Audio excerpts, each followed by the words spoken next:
Until philosophers are kings, cities will never have rest from their evils. Plato, 427 to 347 BCE. The role of rulers is to ensure the people follow the good life. Knowing what the good life is requires intellectual ability and knowledge of ethics and morality. Only philosophers have this ability and knowledge. Political power should only be given to philosophers. Until philosophers are kings, cities will never have rest from their evils. At the end of the 6th century BCE, a cultural golden age began in Greece that was to last for 200 years.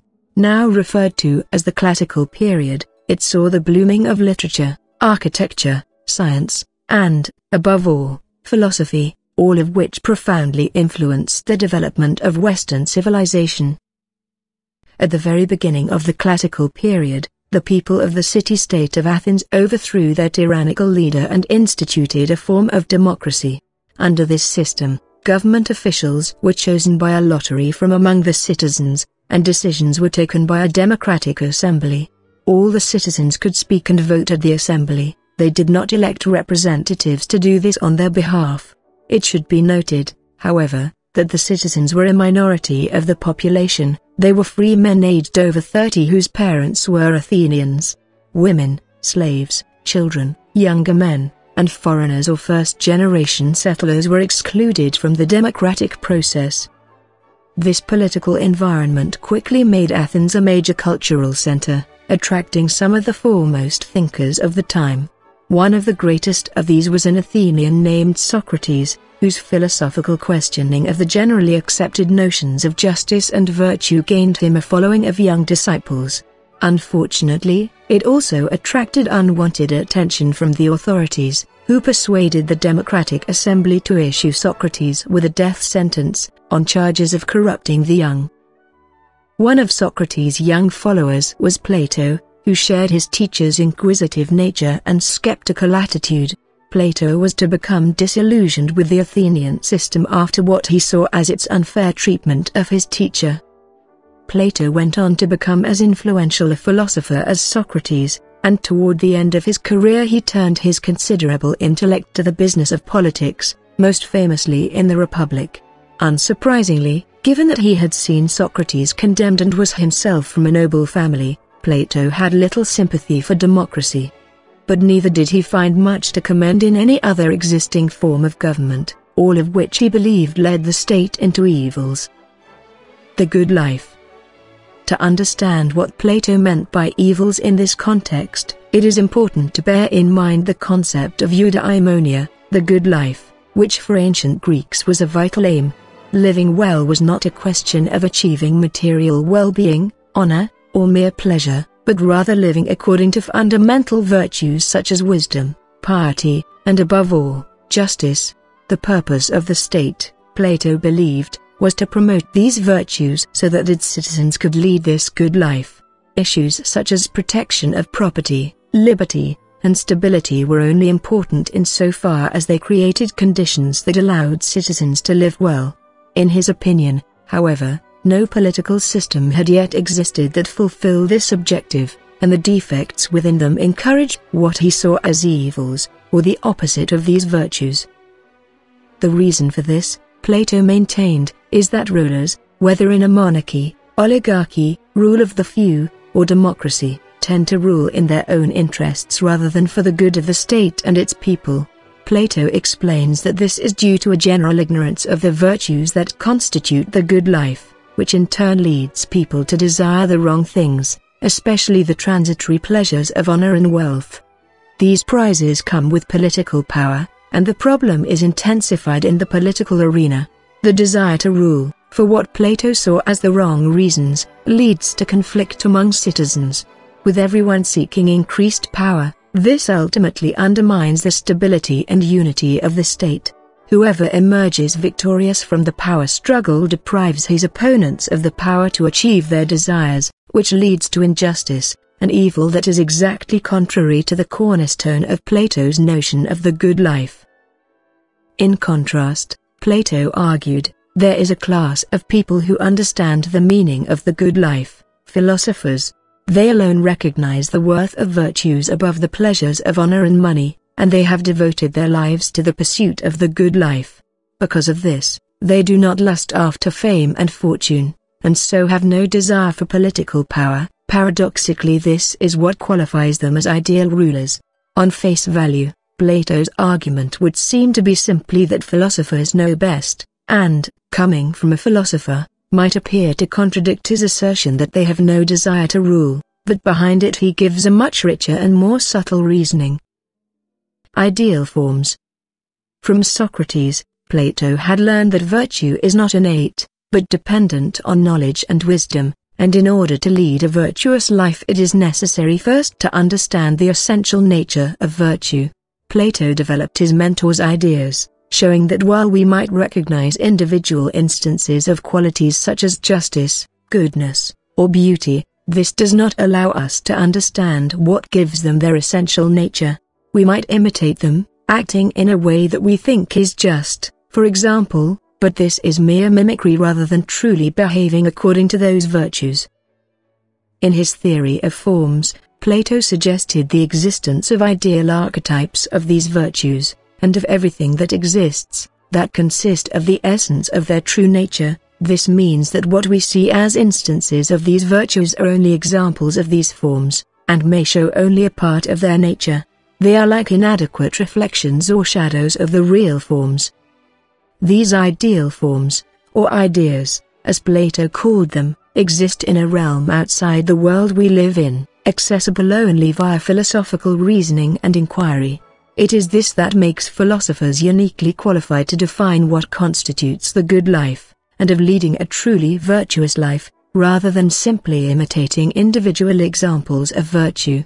Plato had already demonstrated that to be good, the state has to be ruled by the virtuous, and while others value money or honor above all, only philosophers value knowledge and wisdom, and therefore virtue. It follows then that only the interests of philosophers benefit the state, and therefore philosophers must become kings. Plato goes as far as to suggest that they should be compelled to take positions of power, in order to avoid the conflict and injustice inherent in other forms of government. Educating kings.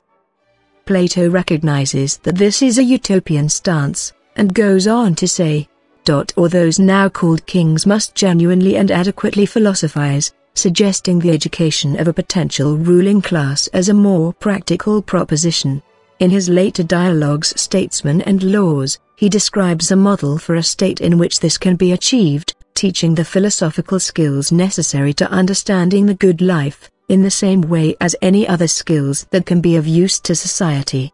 However, he points out that not every citizen has the aptitude and intellectual ability to learn these skills. He suggests that where this education is appropriate, for a small, intellectual elite, it should be enforced rather than offered. Those chosen for power because of their natural talents should be separated from their families and reared in communes, so that their loyalties are to the state. Plato's political writings were influential in the ancient world, in particular in the Roman Empire, and echoed the notions of virtue and education in the political philosophy of Chinese scholars such as Confucius and Mozi. It is even possible that they influenced Chanakya in India when he wrote his treatise on training potential rulers. In medieval times, Plato's influence spread to the Islamic Empire and to Christian Europe, where Augustine incorporated them into the teachings of the Church. Later, Plato's ideas were overshadowed by those of Aristotle, whose advocacy of democracy worked better with the political philosophers of the Renaissance. Plato's political notions have been seen as unacceptably authoritarian and elitist by later thinkers, and they fell out of favor with many in the modern world while it struggled to establish democracy. He has been criticized as advocating a totalitarian, or at best paternalistic, system of government run by an elite that claims to know what is best for everyone else.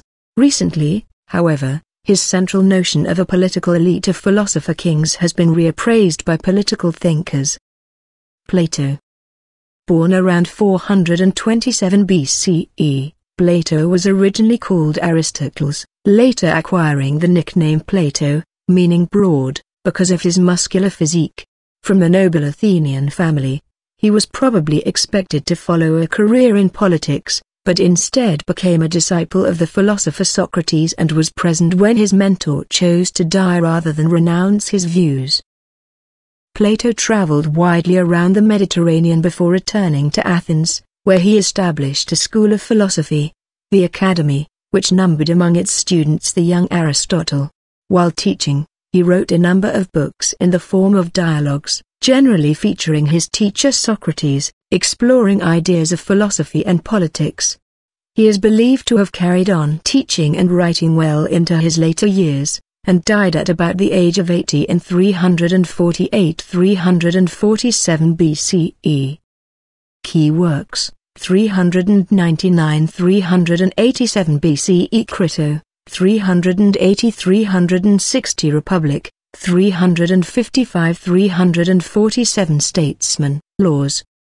In context: ideology, rationalism. Focus: philosopher kings. Before 594 BCE, the Athenian lawmaker Solon lays down laws that act as the foundation for Greek democracy. c. 450 BCE, Greek philosopher Protagoras says that political justice is an imposition of human ideas, not a reflection of natural justice. After 335–323 BCE, Aristotle suggests that polity, constitutional government, is the most practical of the better ways to run a state. 54–51 BCE, Cicero writes De Republica, advocating a more democratic form of government than suggested by Plato's Republic. Democracy passes into despotism. The chief penalty is to be governed by someone worse if a man will not himself hold office and rule. Democracy is full of variety and disorder, dispensing a sort of equality to equals and unequals alike. Plato used the metaphor of the ship of state to explain why philosophers should be kings. Though he does not seek power, the navigator is the only one who can steer a proper course, much as the philosopher is the only one with the knowledge to rule justly. The ship owner, who represents the general populace, has no knowledge of seafaring. The sailors, who represent politicians, vie with each other for the ship owner's favor. The navigator, who represents the philosopher, is not involved in the struggle for power.